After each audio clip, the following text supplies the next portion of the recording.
Good morning, everyone. Lee Stranahan. It's the Populist Morning News Roundup, where I try to bring the news in under 5 minutes in a concise but casual form. You know, it's a tale of two insurrections in the headlines this morning. It's the one-year anniversary.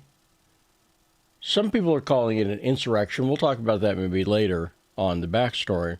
But the storming, the protests at the Capitol, whatever you want to call it. Now, fate has handed us a contrast. If you want to see what a real insurrection looks like, look no further than Kazakhstan. Kazakhstan overnight, for instance, there were dozens of protesters killed by police and over a dozen police killed in clashes between the government and protesters. The entire parliament resigned. That's an insurrection.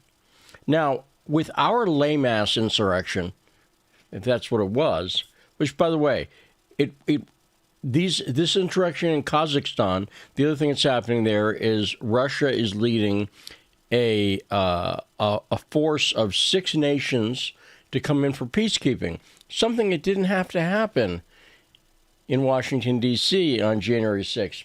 But the other big contrast here is that President Biden is going to be making a speech today. This is a heavily politicized insurrection. President Biden is said to be involved in the speech he'll be delivering today, where he goes after Donald Trump.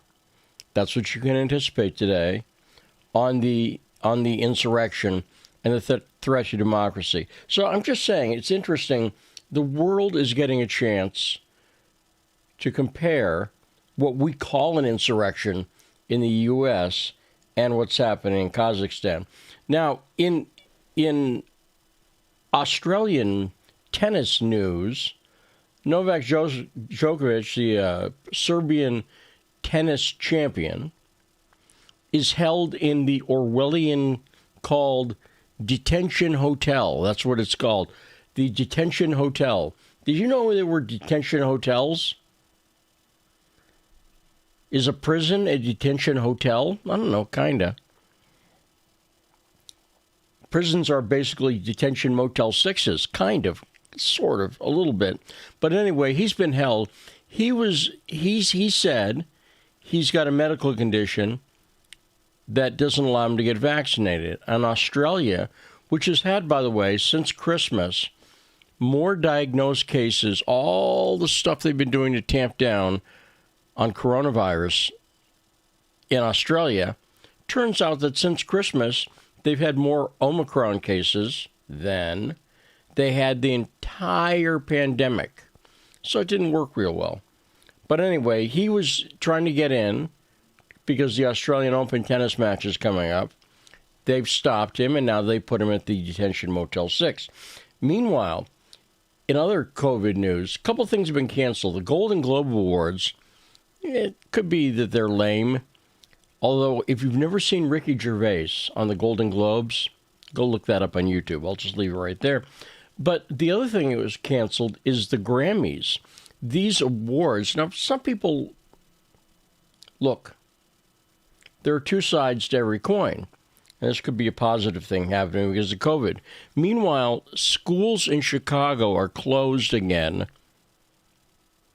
Now it's the third day because originally they were going to move to distance learning in Chicago. Then they just decided, well, we'll cancel school. So what's happening in Chicago is that people are being forced to bring their kids to work. Yeah, I'm sure that's healthier. Meanwhile, the Super Bowl may leave Southern California. They're talking to Dallas. They're talking to Texas.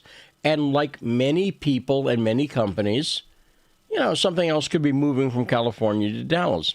That's because they're worried that the COVID situation in California could be so bad that it may make playing the Super Bowl there impractical.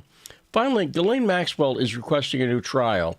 Jurors were asked if they had any sexual abuse of them or anyone they knew. One of the jurors apparently did and doesn't remember being asked that. And so now Ghislaine Maxwell wants a new trial. We'll see how that goes.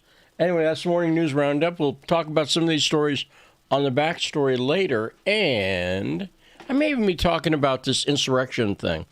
Is it time for people to own the term insurrection? I'll talk about that a little bit later. Until next time, I'm Ellie Stranahan. Bye-bye.